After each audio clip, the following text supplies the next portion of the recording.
J'ai toujours su que l'on me condamnerait à mort.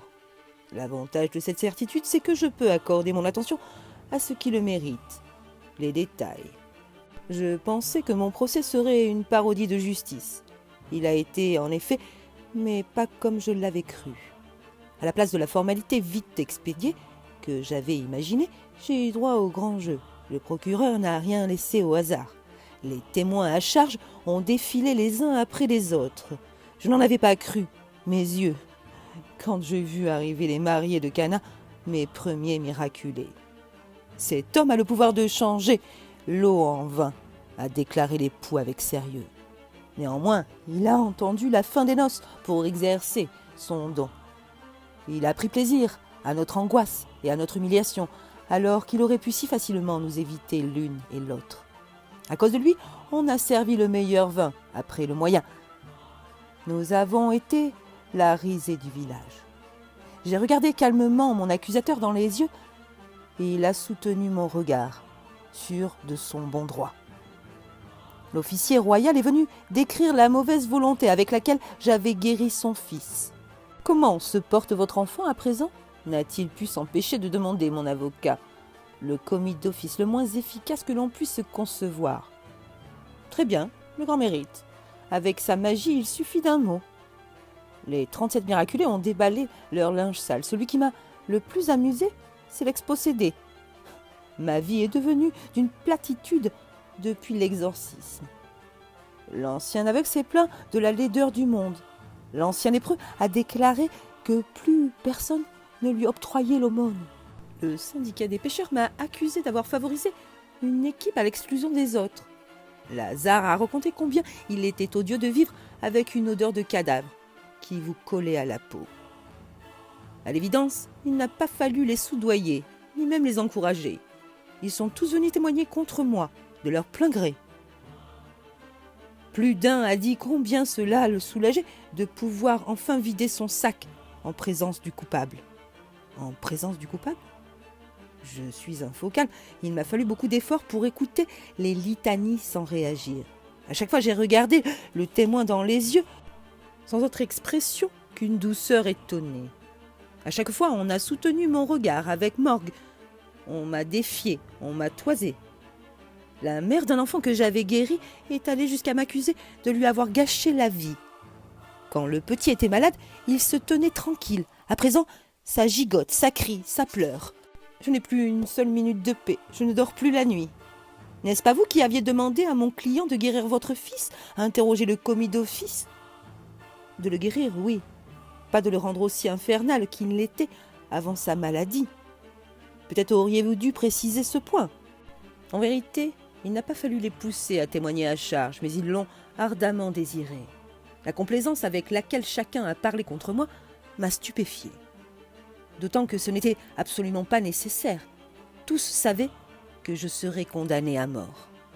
La prophétie n'a rien de mystérieux. Ils connaissaient mes pouvoirs et pouvaient constater que je n'en étais pas servi pour me sauver. Ils n'avaient donc aucun doute sur l'issue de l'affaire. Pourquoi ont-ils tenu à m'infliger une infamie à ce point inutile ? L'énigme du mal n'est rien comparé à celle de la médiocrité. Pendant leur témoignage, je sentais leur plaisir. Ils jouissaient de se conduire comme des misérables devant moi. Leur unique déception était que ma souffrance ne se vit pas davantage. Non que je n'ai voulu leur refuser cette volupté, mais parce que mon étonnement l'emportait de beaucoup sur mon indignation. Je suis un homme, rien d'humain ne m'est étranger. Et pourtant, je ne comprends pas la nature de ce qui s'est emparé d'eux au moment de déblatérer ces abominations. Et je considère mon incompréhension comme un échec, un manquement. Pilate avait reçu des instructions à mon sujet et je voyais sa contrariété. Non pas que je lui sois le moins du monde sympathique, mais parce que les témoins irritaient en lui l'homme rationnel. Ma stupéfaction le trompa. Il voulut me donner l'occasion de protester contre ce flot de sottises. « Accusé, as-tu quelque chose à dire ?» me demanda-t-il avec l'expression d'un être intelligent s'adressant à un père. « Non !» ai-je répondu. Il hocha la tête, l'air de penser qu'il ne servait à rien de tendre la perche à qui se désintéresse à ce point de son propre sort. En vérité, je n'ai rien dit parce que j'avais trop à dire. Et si j'avais parlé, je n'aurais pas été capable de cacher mon mépris. L'éprouver me tourmente. J'ai été homme assez longtemps pour savoir que certains sentiments ne se répriment pas. Il importe de les laisser passer sans chercher à les contrer. C'est ainsi qu'ils ne laissent aucune trace.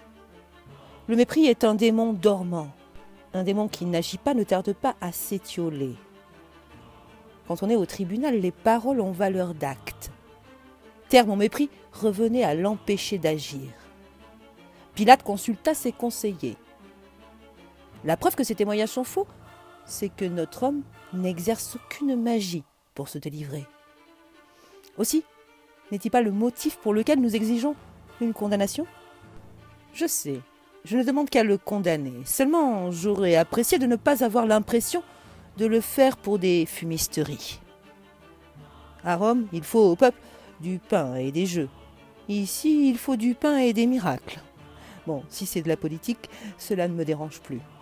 Pilate se leva et déclara : « Accusé, tu seras crucifié. » J'ai aimé son économie de langage. Le génie du latin ne commet jamais de pléonasme. J'aurais détesté qu'il dise « Tu seras crucifié à mort ». Une crucifixion n'a pas d'autre issue possible. Il n'empêche que de l'entendre de sa bouche a produit son effet. J'ai regardé les témoins et j'ai senti leur gêne tardive. Pourtant, ils savaient tous que je serais condamné et ils avaient poussé le zèle jusqu'à contribuer activement à cette sentence. À présent, il affectait de la trouver excessive et d'être choqué par la barbarie du procédé. Certains essayaient d'attraper mon regard pour se désolidariser de ce qui allait se passer. J'ai détourné les yeux. Je ne savais pas que je mourrais ainsi. Ce n'était pas une mince nouvelle. J'ai d'abord pensé à la douleur. Mon esprit s'est dérobé. On ne peut pas apprendre une souffrance pareille. La crucifixion, c'est ce que l'on réserve aux crimes les plus honteux. Je ne m'attendais pas à cette humiliation. C'était donc ce que l'on avait demandé à Pilate. Inutile de se perdre en conjoncture, Pilate n'y était pas opposé. Il devait me condamner à mort. Mais il aurait pu choisir la décapitation, par exemple. À quel moment l'ai-je agacé ? Sans doute en ne désœuvrant pas les miracles. Je ne pouvais pas mentir, ces miracles étaient bel et bien mon œuvre. Et contrairement à ce qu'affirmaient les témoins, il m'avait coûté des efforts inouïs. Personne ne m'a jamais enseigné l'art de les accomplir. Alors j'ai eu une pensée drôle. Au moins ce supplice qui m'attendait n'exigeait de moi aucun miracle. Il suffisait de me laisser faire. « Est-ce qu'on le crucifie aujourd'hui ?» demanda quelqu'un. Pilate se posait la question en me regardant. Il dut voir que quelque chose manquait car il répondit « Non, demain !» Quand je me suis retrouvée seule dans la cellule, j'ai su ce qu'il voulait, que j'éprouve la peur.